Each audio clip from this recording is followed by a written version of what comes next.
शिकण्याची गोडी नाही. बुद्धी असून चालत नाही तयात मानव म्हणावं का? ओळखलं का?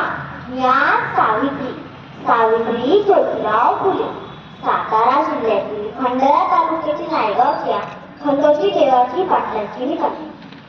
अवघ्या 9व्या वर्षी ज्योतिराव फुले नावाच्या माणसाशी माझं लग्न झालं.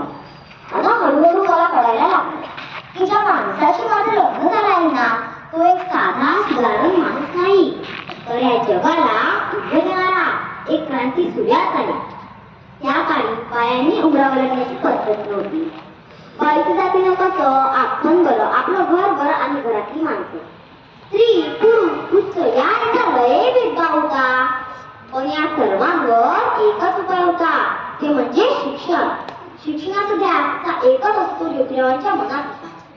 पण एकदा ज्योतिराव शिक्षणाचा प्रसार करत असताना वराक नावाच्या ब्रिटिश मॅडम त्यांना म्हणाले, मिस्टर फुले, तुम्हाला शिक्षणाचा प्रसार करायचा आहे ना, so educated more than you are. Because if a woman educated, the house educated. पण तुम्ही माणसं तुम्हाला घराच्या बाहेरच पडू देत नाही. So bad मिस्टर फुले. झालं तिथे आले की माझ्याकडे पाठीपेन्सिल घेऊन आणि मला म्हणाले, सावित्री, आजपासून मी तुला शिकवणार. झालं, सुरू झाला माझा अभ्यास. काना, मात्रा, बुलेंटी, आकार, उकार, वेगुंचा, बेसिकचा हात द्या. मी लिहायला शिकली, वाचायला शिकली आणि काव्य सुद्धा रचू लागली. आणि अशातच 1 जानेवारी, होय शनिवारी 1 जानेवारी 1848 साल पुण्यातील भिडेवाड्यात आम्ही पहिली शाळा सुरू केली. आणि मी पहिली शिक्षिका आणि मुख्याध्यापिका सुद्धा. शेळी सारखा जगला तर काम तमाम होईल, पण जर वाघासारखा जगला तर लाभ होईल. पण धर्माचं माध्यम, पण समाजचं माध्यम धर्म बुडाला म्हणून बिलकुल सुरू. अहो, एखाद्या सर्वसामान्य माणसाने शिक्षण घेतलं तर कोणता धर्म बुडतो? इतका टकला तर अशक्य धर्म. हा धर्मासाठी माणूस असतो या माणसासाठी धर्म. शाळेत जाताना इतका टकला तरी मी सहन केलं, हे माझं तरी मी सहन केलं, अहो कुठलं तरी मी सहन केलं. पण आता माझ्या सहनशीलतेचा अंत झाला होता ना. अचानक एक भुकीचा माझ्यासमोर बोलतो, ए जावळे, तुला निघाली आधी आमच्या कोळीबाईंना शिकवणं बंद कर.